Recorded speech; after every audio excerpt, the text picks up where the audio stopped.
formation en orthopédagogie au Québec. Donc, nous, ADA est une entreprise enregistrée à Singapour et au Québec qui intervient avec des élèves de partout, souvent la très grande majorité français à l'étranger, comme avec Geneviève, des élèves francophones qui sont aussi scolarisés à l'étranger.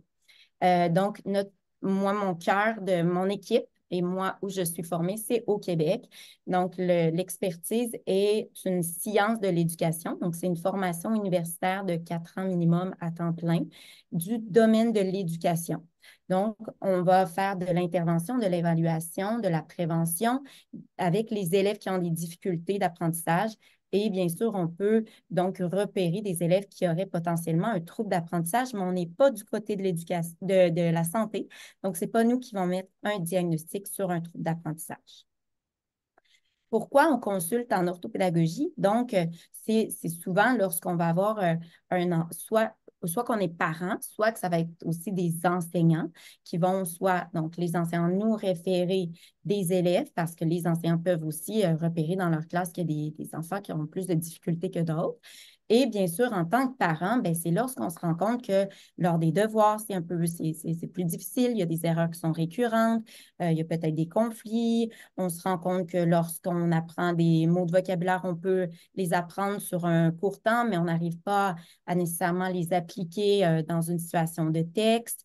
Donc, c'est toutes ces petites difficultés-là qu'on se rend compte lorsqu'on réenseigne les notions à notre enfant, que ce n'est pas suffisant. Alors, à ce moment-là, c'est là que l'orthopédagogue devient un bon intervenant pour notre enfant.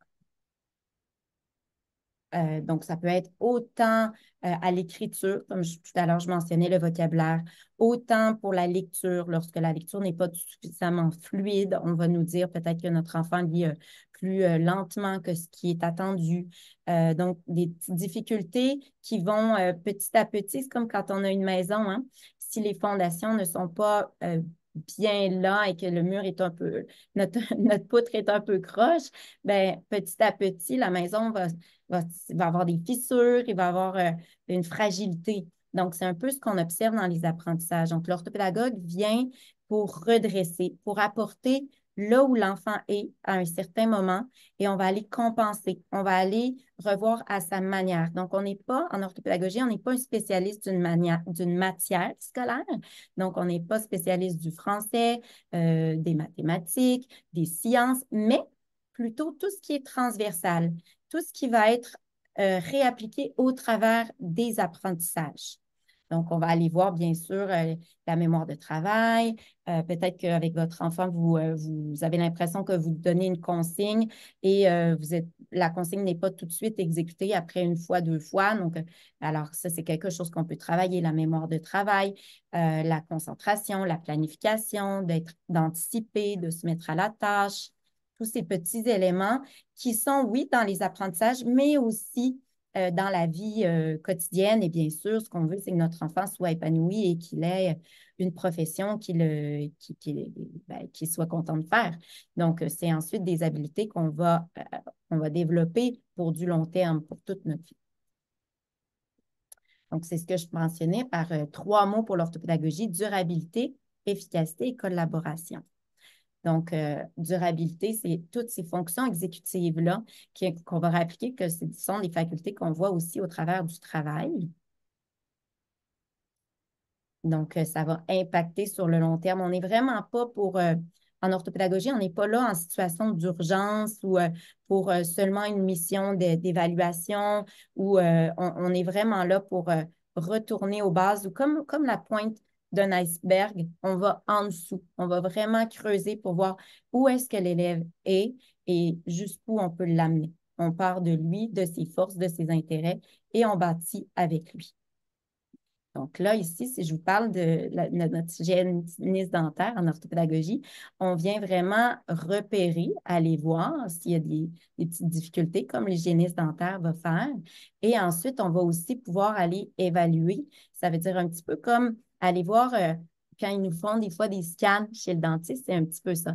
Donc, on va pouvoir aller voir avec l'élève toutes les interventions qu'on fait avec lui. Est-ce qu'il vient à progresser?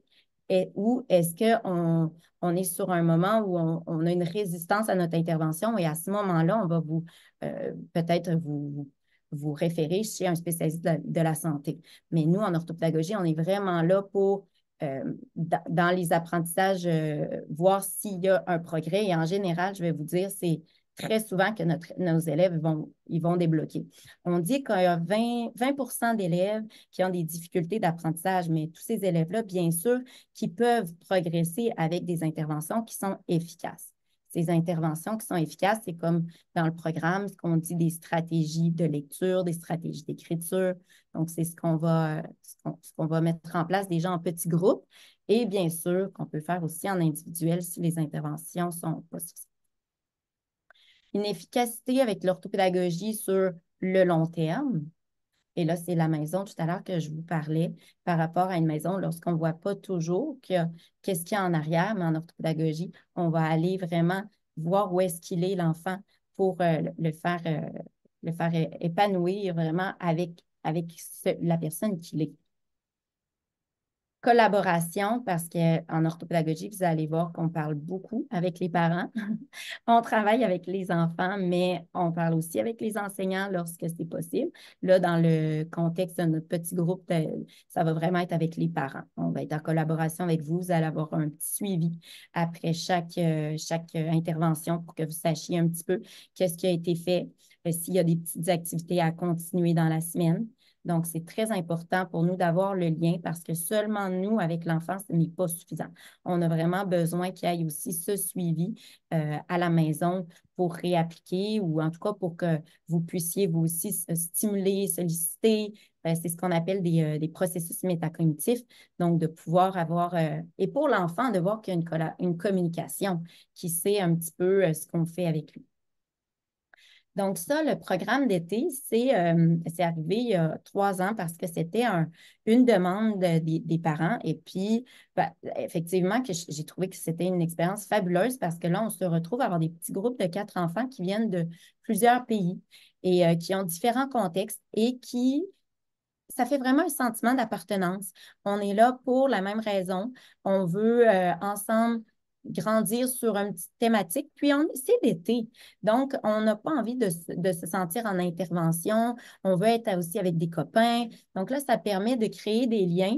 Et aussi, la coopération, ben, c'est aussi dans les recherches que ça apporte beaucoup à l'enfant, que ce n'est pas seulement l'intervenant qui guide, mais l'enfant qui peut aussi reformuler à un autre enfant. Donc, on a là ici l'estime de soi aussi qui augmente. Donc, c'est très, très favorable. Donc, les 5 thématiques qu'on a à proposer, c'est en écriture. On va commencer par celui-là. En écriture, ici, on va aller travailler des stratégies. Ça veut dire que votre enfant va pouvoir être amené à développer des moyens d'écrire soit une composition écrite, si ce sont des besoins, tout ce qui est méthode, ce qu'on dit un peu en France, méthodologie. Mais nous, en orthopédagogie, on va vraiment travailler sur un plan, donc soit ça va être dans la correction des phrases parce que notre enfant va avoir souvent des difficultés à aller faire des accords, à repérer peut-être les classes de mots. Donc, il y a des stratégies qu'on va lui faire appliquer pour qu'il soit à même à les appliquer ensuite petit à petit en autonomie. Toute notre manière d'intervenir se déroule sous ce qui s'appelle l'enseignement explicite. Donc, l'enseignement explicite, ça veut dire qu'on va modéliser, donner des exemples à nos élèves. Puis ensuite, on va passer dans une deuxième étape qu'on dit l'enseignement guidé. Donc là, on les guide pour qu'ils puissent, on leur pose un peu des questions, on leur dit jamais quoi faire, mais pour qu'ils se rappellent de notre modélisation. Puis là, ensuite, ils vont passer sur une troisième étape qu'on dit qui est de l'enseignement explicite. Donc, troisième étape, c'est de l'autonomie. Donc là, on va observer qu'est-ce qu'il est capable de faire si on ne le guide pas. Et puis, bien sûr, qu'on applique des rétroactions. Donc, toujours à faire en sorte qu'il puisse aller lui-même se corriger. Donc, nos fonctions exécutives sont aussi développées au travers des stratégies parce qu'on va aller faire des liens avec eux pour qu'ils puissent travailler, par exemple, ce qu'on appelle l'autorégulation. Donc, c'est la capacité d'aller se corriger par lui-même. Donc, les stratégies d'écriture peuvent être sur 2 volets. sur la composition, rédiger un texte et aussi sur aussi la structure dans les phrases, de pouvoir être capable de se corriger. En lecture, là, on est surtout sur des stratégies de lecture et on s'appuie sur celle de ADEL. ADEL, qui est un projet de recherche avec l'Université du Québec à Montréal. Donc, il y a 8 stratégies, par exemple, de pouvoir prédire un texte, donc des stratégies avant de lire, des stratégies durant notre lecture pour s'assurer qu'on est vraiment dans notre texte et qu'on comprend ce qu'on lit, et des stratégies par après pour voir est-ce qu'on peut aller plus loin dans notre lecture, faire des liens entre d'autres histoires, alors soit que ce soit des textes narratifs ou informatifs, et de pouvoir donner une opinion, donc de pouvoir aller prendre une vision, avoir une vision plus globale sur le texte. Et ça apporte vraiment une meilleure compréhension de lecture. Donc, quand on a des élèves, par exemple, qui, peut-être votre enfant, c'est des difficultés à comprendre le texte et à aller répondre aux questions. Donc, les stratégies vont l'aider à pouvoir parvenir à ce type d'exercice. Bien sûr qu'on peut travailler la fluidité de lecture, mais en petits groupes, c'est moins évident. Pour l'avoir essayé, c'est possible, mais les stratégies de lecture fonctionnent quand même vraiment mieux. Fluidité de lecture, ce qui est recommandé dans les recherches, c'est plutôt de faire plusieurs fois par semaine, de faire des petites fréquences, de faire des grandes fréquences, mais petite période, 10 à 15 minutes par jour. Donc, mais souvent. Pour ce qui est de développer le vocabulaire, donc nous, ça, c'est vraiment quelque chose qu'on remarque avec nos élèves, c'est tout ce qui est du lexique. Donc, on lit, mais il y a des mots qu'on ne connaît pas. Qu'est-ce qu'on peut faire pour les comprendre? Donc, ça rejoint un peu les stratégies de lecture, mais c'est de développer un petit lexique, un outil qu'on va pouvoir se servir pour aller le réappliquer aussi dans d'autres textes et enrichir notre vocabulaire pour autant dans nos textes, donc que ce soit des mots de nos mots nos marqueurs de relation, donc d'aller enrichir nos phrases, des adjectifs et aussi pour mieux comprendre nos textes. On a des outils technologiques. Alors, parfois, je ne sais pas si c'est votre cas dans votre famille, mais on a des enfants qui utilisent des outils technologiques en classe. Et souvent, on n'a pas encore des élèves qui sont super, des fois, autonomes pour les utiliser en classe. Donc, il s'avère qu'ils ne sont pas toujours très à l'aise à le sortir en classe. Donc, c'est des deux côtés. Autant l'enseignant souhaite que l'élève soit autonome à l'utiliser, mais en même temps, l'élève ne se sent pas suffisamment autonome pour l'utiliser en classe. Donc, bon, donc ça se fait beaucoup à l'extérieur, cet apprentissage-là, le temps qu'on soit suffisamment autonome, qu'on se sente bien l'utiliser. Et ensuite, on peut vraiment l'assumer et puis en bénéficier parce que là, nous, on a vraiment des élèves qui réussissent avec l'outil informatique. Donc, l'ordinateur, c'est une chose, mais souvent, nos élèves qui ont des troubles d'apprentissage vont également avoir ce qu'on appelle un logiciel, par exemple Lexibar ou Antidote. Bon, et ça va leur permettre vraiment de pouvoir écrire selon leurs besoins, d'écrire plus de mots ou alors d'écrire en se faisant comprendre, de pouvoir donc faire moins de fautes, d'écrire un peu plus parce que parfois, c'est selon le trouble d'apprentissage. Donc, que ce soit une dyslexie, dysorthographie, dyspraxie, les besoins ne sont pas les mêmes, mais l'outil technologique va vraiment les aider. Donc là, on va faire un groupe pour ça. Et notre dernier, ce sont les fonctions exécutives.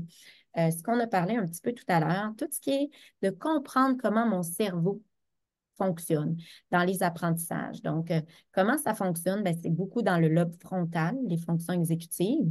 Donc, on va aller les stimuler souvent au travers de jeux et ensuite, on réapplique dans les apprentissages. Donc, on se rend compte parfois que l'élève va avoir des erreurs dans des examens ou dans des exercices parce qu'il va toujours appliquer des additions alors qu'on demande une soustraction. Donc, ça, c'est par exemple une erreur. Donc, ça, ce serait de stimuler ce qu'on appelle la flexibilité cognitive. Donc, selon les fonctions exécutives qu'on va stimuler, qu'on va développer, ensuite, on va les réappliquer dans les apprentissages et ça permet aux élèves de réussir beaucoup, beaucoup mieux parce qu'elles sont vraiment transversales au travers de toutes les matières et comme je disais tout à l'heure, au travers de toute notre vie aussi, là. Quand on nous donne une consigne qui est peut-être orale, c'est vraiment partout, partout, partout. Donc voilà, j'en suis à la fin. Je vais pouvoir arrêter l'enregistrement et vous écouter pour les questions. Le déroulement, donc on se situe aujourd'hui dans notre petite rencontre d'information que je mets ici en deuxième point et ensuite je vais pouvoir recevoir vos courriels de confirmation et vous envoyer ce qu'on appelle un document anamnèse qui nous permet de mieux comprendre le parcours scolaire de votre enfant pour qu'on puisse intervenir de manière professionnelle et qu'on sache vraiment un petit peu qui est devant nous pour aussi préparer nos ateliers et faire en sorte qu'il y ait une bonne dynamique. Et ensuite, on va pouvoir vous envoyer donc les disponibilités. J'ai commencé à créer, là, selon ce que j'ai reçu, qu'est-ce qui serait possible. Et puis, bien sûr, je vous enverrai donc une facture qui est au tarif de 75 € pour les 4 interventions, tout inclus. Puis ensuite, on vous envoie un lien Zoom avec une présentation de l'orthopédagogue. Donc, moi, j'ai une équipe de 9 orthopédagogues selon euh, les activités qu'on a mentionnées, les 5, on va se répartir selon les disponibilités. Donc, vous aurez une petite description de l'orthopédagogue avec le lien pour vous rencontrer les 4 fois. Puis ensuite, bien sûr, vous allez pouvoir observer votre enfant qui progresse. Moi, je reste la personne, bien sûr, en référence pour vous si vous avez des questions, mais ensuite, ce n'est pas moi qui interviens directement avec votre enfant.